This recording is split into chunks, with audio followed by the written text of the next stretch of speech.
not had Oh, the child in the room. oh, okay. All right. Well, it sounds like fun. A good Yeah, time well, had by all. I guess good Yeah. time had by. I don't think so, John. Disciplinary hearings. That's not fun. No, that's never fun. Wow, that's either a new piece of equipment or some giant pill box. What you're talking about? The thing I'm changing the cameras with? We used to do it up It's like here. a video game console Yeah, controller. yeah. Well, you got to keep up with the times, you know, I know. and that's what we do our best to keep up with the times. Thank you for pointing it out. Is that the New York Times or the Los Angeles Times? No, that's the call-in times, really. Yeah, It's the call. the call-in times. All right, we got to get back to serious stuff now. It is likely that you will have a new member on the school committee Oh, because we are, I'm sure. one of your crew presently did not qualify for the re-election. Should not pick up her nomination papers and never got signatures. And so obviously the Board of Canvassers said, sorry, you can't be on the ballot. Yeah, That's a shame, but it is. It's yeah. what it well, is. life happens to everybody.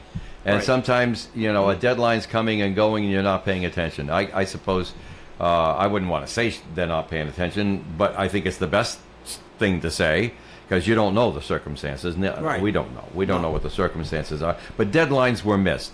And so that person cannot run this cycle again. They That's could right. always come back in 2 years. in 2 years. That's right. But you had 6 people who announced intentions that they wanted to be on, and 5 of them qualified, and there's 5 seats. So it's like I said, it's pretty much a softball election. Although you were talking about write-ins, John poo-pooed the write-in idea only because he's seen it fail so many times. Do I have that right, John? That is correct. It is not normally a winning strategy.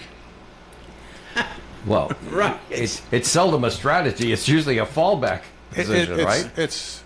Yeah. But again, it's rare that you will ever see a victory come out of it. It's like Well, you have- it's like free climbing with a 30 BMI. No. Okay, body mass index. Yeah, right. Free climbing with a lot of weight on your back and belly, Just right? a little bit. Yeah. Just a tad. I had to decipher that. Yeah. But he's so intelligent, you have to try to keep up with him, you know? All right, back to Paul. So, and in the most likely scenario that we envision today, that would be Marty Crowley would be joining you on the I school agree. committee. I'm looking forward to him. I've met him. He's well known, obviously. He in the thinks city. the world of you, he told me. Well, I didn't pay him either. I was thinking about it. And he's good buds with Alan Auclair. but- right. Alan Leclerc. Leclerc. Alan I misspoke. Yeah. Alan Leclerc. Yeah, they're good friends. Speaking of Marty, I think he's all in to be there for the kids. He seems active. He's obviously he's the athletic director in Cumberland High School. Right. So he's in education. And he's been a classroom teacher, so he gets I it. think he's going to be fabulous. I can't wait to work with him on the committee this coming term. Yeah, I It'll think be it's wonderful. great you get an educator in there who's going to understand the issues. We'll have 2 of them quickly. now. We'll have 2 because I think Don Burke's Burke, retired, yeah. he retired after 45 years, and both in private and public schools. So now we'll have Marty, who is in another district, which will be very interesting. I would love to be in the room when he has to come face to face with the stark differences between Cumberland's school system and Woonsocket school system. It'll be You're thinking interesting. about state aid, are you, when you bring that up? Well, I know that I watched the last meeting, and they were talking about how they're going to amend their budget, bring back some positions, and Yeah. do some other stuff because of the state money coming in at a higher level. But it's realistically, if I were to say, how would the city of Woonsocket's education system best run? It would be staffed up at about the levels that we had during COVID with the ESSER funds, with all of the social workers, That's extra right. teacher aides, all of the class size, smaller class size per teacher that are essential to dealing with the kids that attend the Woonsocket schools. And I think if we had a good system, that was when it was properly staffed, or as close as you've been in years. Right. This is And then it all fell apart because the federal funds dried the up. funds went away, and the state didn't kick in, and the city didn't kick in. So here we are with the same needs, because the thought was The same we needs had- plus inflation. we had COVID, and we'd figure all the extra folks that we brought in, we wouldn't need all the social, emotional, etc. We need them. We're still in that state. So we need the positions, but we don't have the money. Yeah. There you go. From my point of view, and I've made this argument in social media and to our General Assembly reps and such, is part of the challenge for Woonsocket, and it's not a slight on charter schools and mayoral academies, but when they draw students out of the municipal system, they're drawing students who are with families who care about their kids' education and kids who want education. For the most part, whether they're rich or poor, it doesn't matter. They want to be educated. So they're motivated to do the right things.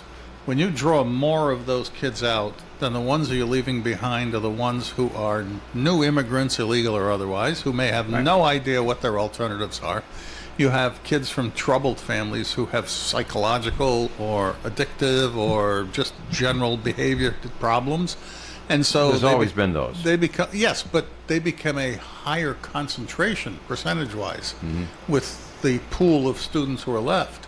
So it raises the challenge for a classroom teacher trying to manage a higher and higher percentage of those kids.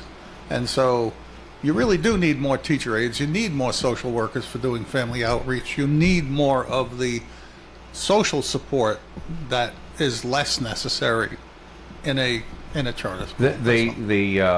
John, I have to agree with you here. In listening to the work of the school committee on the broadcast that we air, the thing that left a lasting impression with me was that you have kids going to kindergarten who have not been toilet trained. That's correct. That's right. And yet the teacher can't leave all the other students behind to take care of that student. And yet, if you can't afford the aides, what are you going to do? A kid can't sit there, John all just day made long. just threw his hands up. That's exactly right. It's the teacher's going to have to deal with it. I was emphasizing his point, and something that actually came up on one of your meetings, that it was actually said, Larry, you don't understand how many kids are coming to kindergarten that don't go to the toilet than the way that grown-ups do. That's right. And so you're talking about changing diapers in kindergarten. And Right. Correct. now when you build an elementary school that's going to have a kindergarten in it, there's a bathroom in the classroom. Oh yeah, Yeah. That's right. And the new one. it's Yeah. a kindergarten-sized toilet and all of the facilities right there in the room. They just go into that room to do it. And when you think about it, when you and I and when you were in school, when you were in kindergarten or if you were in first grade, got to go to the bathroom. You were going out to the hall, down the stairs, into Yeah. the basement of the Oh, building. sure. You're Right. on your own. You're walking around on your own. You come Grove back Street up, you go School. to class. Right? In the past, when I went to school, if a child had an accident, toilet training issues, it was the nuns who took care of it, but they were the teachers as well. Yeah. So they did it, and somehow the classroom continued. But as we've said, Public The schools are held budget- to a different accountability. the budget that we handed in was a paper budget to balance it until we got the final numbers from the state, which we got more money, and those positions are coming back. All of them. All the ones that we've been hearing, all the kindergarten paraprofessionals, we're bringing them back for sure. They're number one on the list for all the obvious reasons. Everything we've just said this morning and then some. They're coming back. I saw Mr. Mike at the Levitt concert on There we Friday go. night. Is a guy whose heart just overflows all the time when you talk to him, and he had a couple of words. He thanked us for broadcasting the meeting and Sure. the rest of that stuff. And I said, thank you for taking the part that you take in society is right for you. That you say what you feel you have to say. You're not a bystander. You don't sit around criticizing people from the sidelines doing nothing. You're cheering people on to try to do better. And frankly, he was the only one there outside of the members of the administration and the school committee. Yeah. Nobody comes Is to that talk why? to us. Is that why No Good and one. Welfare was so short last time? That's correct. We only had one. You can always sense his frustration, but he's not mean about it. No, he's not. He's disappointed. It's love. Yeah, Correct. right. I agree with that. Yeah. All right. Hey, listen, guys, we have to take a little break over here. We'll be right back with more Coffee and after these words. OM 1240. Whether you own a restaurant or an auto repair shop, you need as many customers as you can get. Every business does. Don't limit yourself to one newspaper. Get the power of 2 daily newspapers for the price of 1. The Blackstone Valley's Call and Times deliver customers from all over the valley with just one phone call. Phone 767-8500 for twice the effectiveness over twice the area. The Call and the Times. The Coffee and Panel is enjoying coffee from Down East Coffee Roasters. All their coffee is roasted right here in Rhode Island. Down East Coffee Roasters is available at all Little General stores. ON, AM, and FM. We're back on Coffee and here. Joe Callahan's got the week off, and I'm Dave Richards here, joined by 2 really good friends, Paul Bourget, who's chairman of the school committee and a guy who used to be, and good friend John Ward, who, quite frankly, I miss seeing you every Wednesday or Thursday or whatever day you were assigned to there. You hadn't Look ended at up. John. We finally hit on something you It's could like- make it, and that was It's Monday. like whack-a-mole. Yeah. Yes. I don't know. Joe asked, so here I am. I'm so glad. I'm glad you're here. I'm difficult like that. Now, Paul- you actually have to ask. Right. Paul Bourget is only here till 8:30 because we're giving half-hour free time to all of the candidates for school committee, and Paul's here, and we want to make sure you get a chance to say some of the things that you want to say before we have to part company with you again here, Paul, and we have to be kind of strict about it. So I want to just focus on the things that you want to talk about.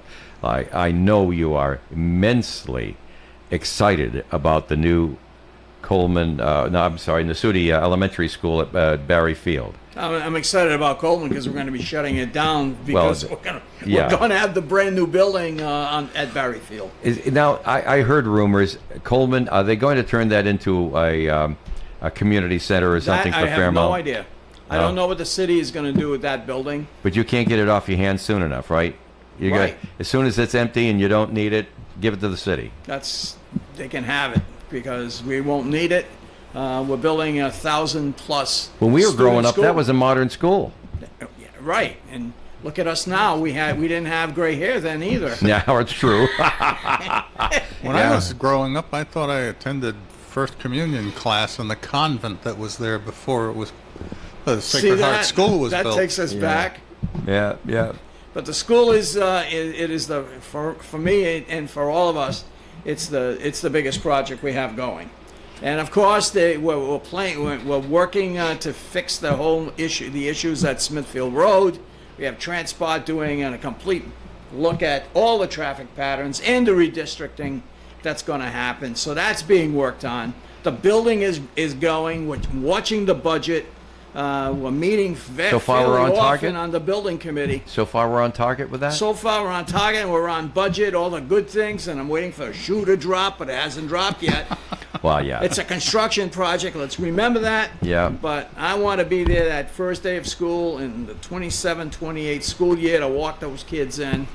And that goes back to 2016 when the former mayor told me that she was going to take it over and requiring the school committee to cede our management rights over Barry Field so she could have a market come in and a strip mall. Good grief. And Well, so that didn't happen, Paul. The words Barry Field, I shake when I hear those words. I'm very attentive. Yeah. I So- get that. I get that. But it's a very exciting time. We're working with that. And plus, we're going to be redistricting the fifth graders. John, I heard Yeah, you fifth mentioned and- that. That's going to be a big one. And that was actually something that was discussed by the building committee when those schools were Correct. built. Was the split middle school was designed around keeping It wasn't our first choice, as I recall. Well- Split middle school. It was to when the 2 buildings came up, there was a mention made of leaving enough enrollment capacity so that you could have citywide 5th and 6th grade in one building, 7th and 8th grade in another building. Right. And frankly, I think that's fantastic because I've always struggled with the A lot of concept changes in kids during introducing those years. But when you introduce a kid from a neighborhood school into a citywide school, Right. the culture shock is terrible. And then when you're doing it where the sixth graders are coming in for the first time in that situation with eighth graders, some of whom are old enough to drive. Correct. And they're mature, they're more aggressive, there's a lot more testosterone going on, and it's troubling for them and it's challenging. But by splitting out the older kids from the younger kids, it gives them 2 years of that fifth and sixth grade to sort of acclimate to being with a citywide population. So we end up with an upper elementary school. That's what it's going to be called. 5th and 6th at Hamlet Middle School. That's where they're going to be. You're going to be at the Hamlet At building, Hamlet, and 7 and 8th will be at Villanova. So that's where those grades are going to be, and that's citywide, as John just said. All the 5th graders are coming to Hamlet. That's where they're coming from. So that's exciting. And the That's city all- is going to have kindergarten through 4 the other schools are gonna- eventually? yes, K to 4 for the other schools. For the new schools gonna have K to 4. Portier is gonna have K to 4, and then you're gonna have basically 1 to 4 in the other 3 schools. So, and we're gonna have an empty Vernon Heights. We're gonna have an empty Globe, but we want to take Globe for the administration building. Just a piece of it or all of it, do you think? What's that? A piece of that building or the whole thing? Which one? The Globe.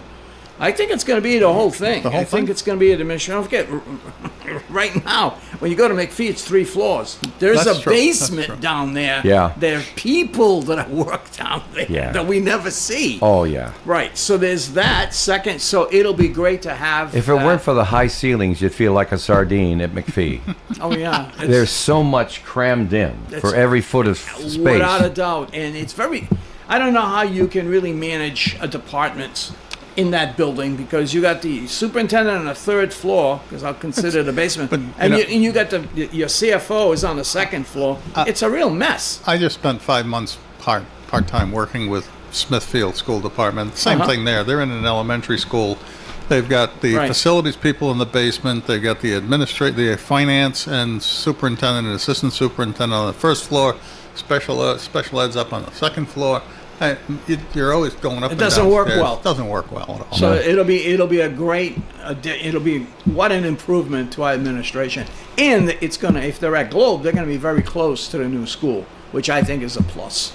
Yeah, well, that's true. It's right around the Geographically, corner. it'll be close. And McPhee will become affordable housing, Most likely. most likely. well, I'm you just- know, it's right I'm downtown. sort of scratching It's my right head about what's. downtown, John. I mean, that. Oh no, sounds it's like a perfect good place use. for it. And I heard Christina Fox. She's been talking about trying to eliminate the parking requirements on these buildings. And as I pointed out to them, there's only one way that can happen. If they take McPhee, they would if they were to eminent domain every parking space on the hill completely as city property, and then make it assigned parking for residents on that block, Right. so that the residents in there could have a parking space with a tag on their car, like you do in Boston for street parking. Right. If you live in the neighborhood, you can get a tag, you park on the street. Same thing, control the parking so everybody shares it, but they're going to own, or somebody's going to own and develop, because they're doing Longley, that we're going to try to work on Hospital Trust. McPhee, if they build a plan for the whole top of the hill, I think maybe that Hospital Trust building will finally get done, because you have to have something that's marketable. Yeah. And you can't market if you don't have enough parking space, agree. you don't have this, you don't have that. We got to wrap up Paul, because he's got a clock on him. Maybe we'll talk about that. The Gateway tick, Project. tick. You gotta Do remember retire. the Gateway Project? What's So that? you don't have that time clock on you. You know, I have to be fair with everybody here. I'm kidding. So I think it's kind of funny that we have that, but there we are. There we go. it is funny, but It's you the know, law. It's whatever. Yeah. It's equal time. Right. Just try to stay out of the way of the law. You know?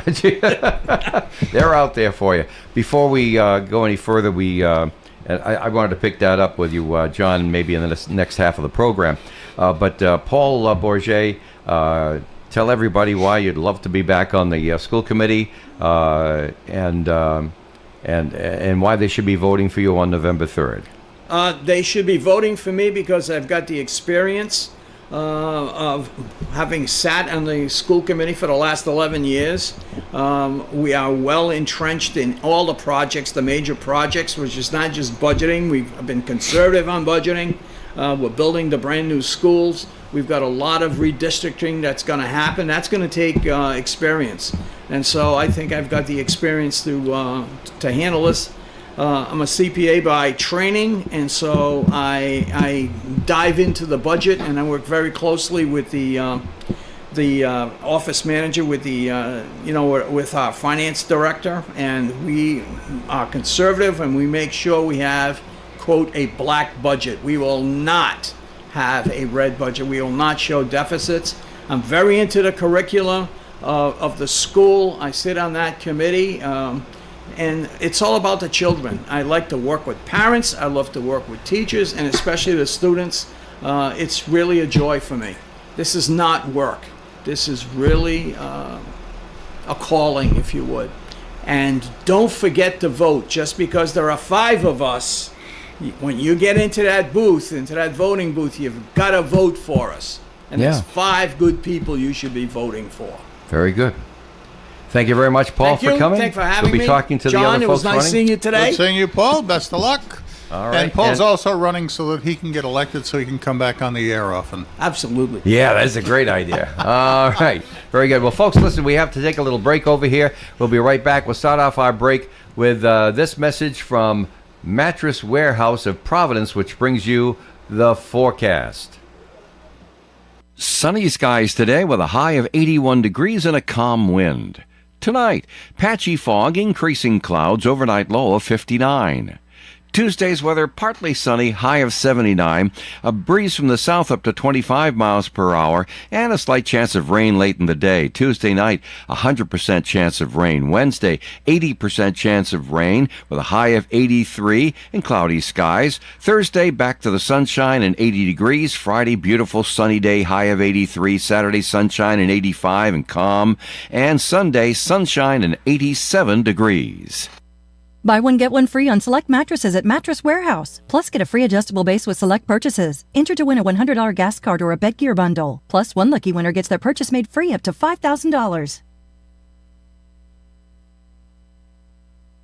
When it comes to your financial future, you deserve advice that starts with you. At NCU Investment Solutions, a subsidiary of Navigant Credit Union, we take the time to understand your goals, then build a personalized plan designed to help you reach them. From financial planning and investment management to tax and estate strategies, our experienced advisors are with you every step of the way. Let's make a plan together. Visit ncuinvestments.com or call 401-233-4337 to connect with an advisor today. We are local and live at 99.5. All righty then. Let's get back on with more coffee. And Dave Richards here, along with John Ward. And John, gosh, it's great to have you back in the studio here. Well, it's a pleasure. We miss you. We've been friends and acquaintances for quite a number of years. Were you off last week? I was not off last week. I was on business travel for Monday and Tuesday. It's just I was here actually last Monday with Joe. Oh, you were here? Oh, I didn't know. I was down talking to our I could tell by your Congress critters. reaction this morning. Yeah, I was talking to our Congress critters down there. I had a hunch because when Joe called me, he said, "Yeah, I'm not going to have Dave here," and of course, Melissa couldn't be here, so it's like, all right, Joe would have been here alone. So Yeah. he called me and he said, "Can you come on by?" So I did. So it's kind of an interesting situation. We were delighted that you got an opportunity to do something that you find fulfilling after your complete retirement. And I was a little disappointed it wasn't with us. But tell us about how you like doing an afternoon talk show in Woonsocket. I love it. Honestly, I do. I'm not exactly as maybe patient or as much of a moderator as the past. Well, you don't have was. to be on a regular call-in talk show. No, you don't I have know, to be I a know. moderator. I tend to. Let me say, my wife occasionally has to tell me I talk too much. You're supposed to listen. You're supposed to give them a chance to say something, John. I do. I try desperately sometimes to And I'm sure if you've ever done any talk radio, you know at times you simply need to shut your mouth and sit back and let them go. But I enjoy it. It gets a little frustrating when phones get quiet, because they will from time to time. Right. And you get this panic over dead air and Right. not having something to talk about. And I know many people don't believe that there would ever be a time I would have nothing to talk about. But those moments did come early on, but they go away over time. And there's always something going on the internet that you can pick up really quickly and start throwing out words about. And I'm always trying to find things that'll stimulate conversation. And it gets difficult sometimes trying to find local things that you want to do to talk about. Like, I'll give you an example. There is one that I know that I'm going to love, and I hope everybody loves, and it has to do with the Stadium Theater. They got Jay Leno to come. Yeah. I'm going to be there. I bought tickets right away as soon as I found out about it. Yeah. I want to have that opportunity, and I wish there were ways to get, even if it's only 3 or 4 a year, to get some of those more slightly upper tier, more expensive tickets Yeah. to come to the theater, because 1,100 seats is a lot of seats. Oh, When it you is. think about it, for people who are like Leno, retired from the mainstream day-to-day work, but are still very, very popular and can demand a decent price, but will fill the theater, I'm sure. Yeah. Well, he does a lot of local appearances down to the south. Yeah. Up here, we'll be drawing from Massachusetts a lot, I'm sure. No doubt. And probably even some from Connecticut, who as wouldn't often ever. happens with the stadium. There's Yeah. a lot of out-of-town people. Well, they've been doing a wonderful job in running the place, and we're delighted that they're there. So you're having a blast in the afternoon, and that's a good thing. I'm happy for you. I shouldn't say this on my air, but I do tune in every now and again, and I hear what you're doing and stuff like that. Because, hey, listen, we've been pals for a long time. Yeah, and it's a fairly conservative crowd that listens in the afternoon. Oh, sure, yeah. So That's the talk show crowd when I love talking. it when a couple of the Democrat liberal call in and challenge, and I try to give them a wide berth to express themselves, because that's really what I think most of it's about. And of course, then I get the text messages saying, "Why are you letting them talk like that?" It's like, because they're people. We're the United States. Talk. If you don't like it, pick up the phone. Call. Yeah. I'll let you do the same thing. There you go. As long as the language is clean. Oh, gosh. We don't want any FCC issues. Yeah, I know. For most of your career, you've had someone else watching the switch for you, and now you have to watch the switch and manage the conversation. So, Well, my that switch is my brain that I wrong have to things watch. don't happen. That's easy. I don't tend to use that kind of language on the radio. So. No, but there, you Yeah, I have, know. There's somebody else managing. there's the a deck. different responsibility when Yes. you're the one sitting in the chair. Oh yes, there is. Yeah. All right. Well, that's all all very good. I gotta. There are so many different things in the news and everything, and sometimes Joe will bring up stuff that's in the news, but I don't know what it is, the sort of things that you'd like to talk about here for the next while, because now that the happy talk is done, we can get down to the serious stuff. John, got to know your thoughts on this. Go. Red Sox 13-game winning streak. Amazing. Absolutely amazing. I turned on the game yesterday, and it was just They were getting behind, towards the end weren't of they? it. Yeah, I know, but I was getting I only turned They it came on at from towards behind the and end, won. and it's 6-1. And then after the after show, they're saying they came from behind again, and it's fascinating because I heard somebody several weeks ago talking about what a great thing it was that they had won their game last night, and they were playing Colorado, and I thought, there are 3 teams in both leagues that that at that time had a worse record than the Red Sox, and of course the worst record in the league It's hard to believe. was Colorado. So it's Yeah, like, right. oh yeah, that's no big deal if they beat Colorado. But 13 games in a row, something's happening, because I think they're 7 games out of first now.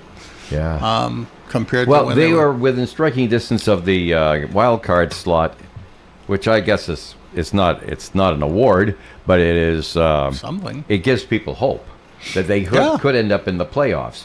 Then, of course, there's the gainsayers who are not impressed by 13 games. In fact, That's the second longest win streak in the team's history. right. That's impressive. Not, but but here's John. Oh, by the way, you- against the Yankees, Yeah. against Tampa Bay, yeah, the two teams that are ahead of them in the standings. yeah. I know that, John. But listen, you know, because we just talked about it. There's always somebody out there who has a negative point of view on things, and you know the glass is always half empty. Yeah, that's me with government. Yeah, but it's some people with the Red Sox. Yes. And what that's they're true. saying is, John, they're saying, well, it's real simple. It's real simple. They're peaking way too early, and they're going to rot for the rest of the year. They shouldn't be having this.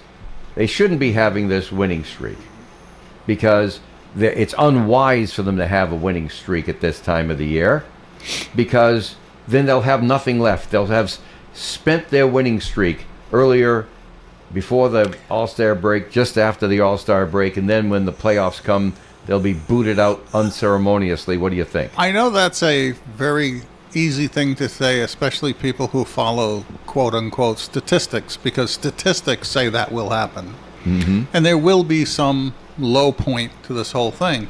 But this may actually... I think we saw the low point, didn't we? This, yeah, that's what I mean. The first half of the season might be their low point. Right. But this may be actually something that gives them a mindset that if they do start to fade a little bit, that they will know that they can be better. Right. And they will know how to work at recovery. So this may actually be a wave that may fall into a dip, but allow for a wave right at the right time at the end of the season. Mr. Optimist. That's my optimistic view. All right. Can we talk politics? Statewide? Absolutely, sure. Statewide? I have never made any secret of the fact that Dan McKee and I have been pals since he was on the town council in Cumberland. And there's no accounting, you know, we always gotten along. I really hate his politics sometimes, but because I know him as a person, I know where he's trying to get, and it doesn't look good sometimes, but I understand what he's trying to get done. And while I disagree, I look at it and say, hey, listen, it's really up to the whole public. You go to the polls, you get voted in, you get voted out. It's really up to them I know how whether to do or not they're the ones that decide whether it's right or wrong. I have my own opinion. I vote my own opinion on one vote. But then there's friends. And I look at it, and I'm saying to myself, geez, Dan, rots to be you, huh? I mean, you are such a target. And guess who's got all the arrows and all the time in the world to shoot them at you? And that's his nearest challenger in the Democratic, Helena Folks. Bonanno Folks. And we just had the news story come through today that last week, I think it was Friday, that the next town Democratic committee and our friend Deb Ruggiero down there in Jamestown, she's Jamestown, Newport, that whole area of the islands down there. She led the cry, "Oh no, we have to have a new governor. We don't like this one. We got to trade him in on a new model." And Helena Folks is our person. The over a dozen city and town Democratic committees have endorsed her. Some have endorsed Dan, and some have chosen not to choose. Yes. I've always thought that, first of all, of course, I'm not in control of it. I only have my own vote. And the campaign's not over yet. So I'm not in the booth. I don't have to make my decision. But I'm looking at it, I'm saying to myself, is Helena Folks peaking too early? Does that hook it together I with what we understand talked you're about saying. before? I think both of them have soft underbellies, weaknesses that, I mean, Dan McKee, for all of his success getting into the governor's seat and eventually getting there, had to contend with the issues that didn't really have to battle for it. Many talk about the bridge. I don't talk about the bridge. I talk about how DOT was managed and his response to the calamity when you start hearing about all of the things that are fail points in DOT's structure, which goes back to the Kacheri administration when they got rid of all the staff and consulted for everything, that Peter Alviti then said, well, we don't have staff to deal with that. We rely on the consultants. And it's like, okay, bad choice. Oh, wait a minute, John. You picked a bad example. The Rhode Island legislature told DOT, you will not hire all these people. You're right. The budget sets you will rent FTEs. them out as consultants. The legislature gave DOT that direction. That came about during the Kacheri administration with the budget cuts. They cut Right. the staffing. Then he went out and contracted for everything, and And paid more money. It became a permanent structure. Yeah. And clearly, that was not a workable structure for what their responsibilities were. There's consequences. And frankly, I think the harshest criticism of Dan McKee is the same harsh criticism I have locally of taking somebody who was not doing the job in the best way it could be done and not cutting them loose soon and bringing in Serious? new leadership. Yes, and I'm saying that's the biggest issue across the state, I think, is not the bridge. Although now every Friday after my golf league and I'm driving home, I have to contend with that bridge. And the 3 lanes have backed up traffic all the way into the Massachusetts Fall line River, still. yeah. Even on slow summer days, Yeah. they're backed up to the Mass line. Right.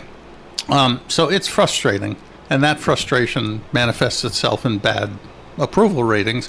But Helena folks on the other side of it, those that are politically paying attention realize, much like Chris Blazejewski, who is the new Speaker of the House, Right. is a growing shift towards the progressive or more liberal side of the General Assembly, and therefore you have to watch out for those Democratic socialists infiltrating the thought process with a leader who is more tending that way. Helena Folks is the same way with Dan McKee. Dan McKee's the more conservative of the two. Sure. And so she, despite her corporate reputation, is a much more progressive social issue candidate looking to ingratiate herself with all of those people who have their hands out saying, give me mine, help me. And to me, I don't, that's a point that people have to decide on in a Democratic primary. And then, of course, you have to then wait till the election to say whether or not which Republican's going to be running, and against the Ken Block alternative as an independent, who's going to be out there in November also. And I think that's going to skew the numbers. And in any case, if any of you are voting against anybody who's not supporting your Second Amendment rights, in your opinion, you don't have a candidate in this race. Oh, no, I'm sorry. Elaine Polino is one who might. But the rest of them are, Considering that's the first time I've heard that name, I don't suppose that she's as well organized. Well, I'm saying it's the Republican Party is not putting up a strong candidate either way, because of the state we live in and the nature of how the politics works out. So I see it coming down to either Dan McKee or Helena Folks, likely Helena Folks, and then Ken Block splitting votes with Republicans, but I don't know where he's going to be able to market himself against Helena Folks with her money. Against Dan McKee, he's got easier targets to point at and poke. But I don't know that he would win even in that case. So really, again, like usual in the state of Rhode Island, the Democrat primary decides the election for the most part. You're still an unaffiliated voter, as am I. I remember that I did you are proud of it. disaffiliate. I'm proud of being an unaffiliated Yes. to And party voter. The majority of elective voters in the And state so- are unaffiliated. looking at the matter as an unaffiliated voter, not as a Democratic Party voter. I just wonder. It looks like there's a lot of turmoil with our friends who have joined up in the Democratic Club. They're having a hard time deciding who to support. Well, the nice thing is you and I can both vote in whichever primary we choose without changing our status. Well, we change it. We change it momentarily. No, not anymore. Oh, did they change that? They changed that law. If you are unaffiliated and you go in and vote in a Democrat primary, you remain unaffiliated. You vote in the Republican Oh, I primary. didn't notice that. You remain unaffiliated. You're no Oh, longer. is that why I didn't get the letter after the last That's election why. saying that I've switched? Yes, they changed the And law. I didn't have to sign the thing saying I wanted to switch. Nothing. You just vote. You know, I was so busy voting, I didn't notice that. Oh, I did. Talk about painless. Yes. So yeah, you and I can go vote in whichever primary we want. Not Right. both. Not both, But- right, but exactly. Pick one, vote, and no change in your status. Exactly. All right, well, listen, we got to take a break over here. I see that Leslie is here. We'll be talking about the library in just a few minutes after we return from our break here. John Ward's on the Coffee Amp panel with Dave sitting in, and Leslie will be our regularly scheduled panelist when we return from our break. Let's go. OM 1240. The Sherwin-Williams Summer Sale is here. Get 30% off select paints and stains or 35% off our newest product, Emerald Symmetry, July 17th through the 27th. Whether you're refreshing your interior or exterior, we've got the colors to bring your vision to life. And with delivery, getting everything to your door is easier than ever. Shop online to have it delivered or visit your neighborhood Sherwin-Williams store. Retail sales only. Some exclusions apply. See store for details. Delivery available on qualifying orders. Do you hear that? Asthma triggers are everywhere, from dust mites, pet dander, and pollen, to smog and smoke. An asthma attack can strike anywhere, anytime. Be prepared with quick-acting Primatene Mist. Clinically proven to open airways quickly. It's the #1 FDA-approved asthma inhaler available over the counter. Primatene Mist. Breathe easy again. Use as directed. You can depend on us for public service. ON Radio. ON Radio. All right, we're back here on Coffee Ann on WON Radio. John Ward, Dave Richards here. Joe's got the week off. So he's missing all of the wonderful information that our good friend Leslie Page is here from the Harris Public Library, Woonsocket Harris Public Library. And what's going on at the library, Leslie? Okay. Our summer hours are Monday, Wednesday, and Thursday, 9 a.m. to 8 p.m., Tuesday and Friday, 9 a.m. to 5 p.m. We will be closed on Saturdays until after Labor Day. We offer self-service photocopying and faxing, and our reference department provides notary services free of charge. This week, the Children's Department is offering Sensory Exploration Fun today at 10 a.m., Kids Crafts with Miss Lee today at 3 p.m., Kids Drop-In Crafts on Tuesday, July 21st from 2 to 5 p.m., Music for Preschoolers with Anne-Marie Forer on Wednesday, July 22nd at 11:30 a.m., and Healthy Habits, Healthy Kids on Wednesday, July 22nd at 1 p.m. For more information about all children's programs, please call 767-4122. Our teen department this week is offering a tabletop role-playing game on Tuesday, July 21st at 3 p.m., Healthy Habits, Healthy Teens on Wednesday, July 22nd at 3 p.m., Storytelling Through Theater Thursday, July 23rd at 3, and a henna workshop with Miss Pinky on Thursday, July 23rd at 4 p.m. For more information on all teen programs, please call 767-4132. The Rhode Island Blood Center is holding a blood drive at the library today from 10 a.m. to 2 p.m. Tech Tuesday will be held on July 21st at 2 p.m. Our Choose Your Own Book Club will meet on Thursday, July 23rd at 2:30 p.m. and on Tuesday, July 28th at 10 a.m. The URI Master Gardener, Joe Mursky, will present a program on container gardening. All of the latest information about programs, services we offer, and how to reach us can be found at our website, woonsocketlibrary.org, or on our Facebook page. And if you have any questions or would like more information about anything I've mentioned today, please call us at 769-9044. And we look forward to seeing you at the library. There you go. Thank you very much, Leslie. We're glad that you come by and tell us all that stuff. Did you have any questions for John before we engage him in one conversation or another? I know you guys don't get together very much anymore. Did you have a question for Leslie, John? No, I'm just glad the library keeps busy during the summer for kids and runs the programs they run. So busy. It's a great thing. And that's why we have Leslie come by and talk to her, because there's so many things going on all at the same time. for different members of the community. You have Right. the Yes. kids, then you have the adults, and you have these folks with those interests like that. And then in your spare time, you run a library. Sure. People do still come for the books. Yeah. I do have a question now that you mention it, because I'm always, what's the term? Lazy. I don't like to go look at microfiche. I know they You were. don't like to they go were look at what? microfiche, Oh, microfiches. which means the newspapers historically. How far up in the years does that go? It, I know it was You know up what? to like Oh, I don't have Wi-Fi 1970 here. something. yeah, we it's still that. I don't remember the exact date. 75 maybe. Okay. But we just recently got a grant, and we're going to have a few more reels done. So it might be closer to 1980 by the end of that. Okay. Now, It's always great because the search capabilities are phenomenal. I mean, I literally put in a word looking for something within a certain decade, and it shot right to the paper, where there might have been like 3 choices, and I open up the first one, and it goes literally to the advertisement I was looking for. Yeah.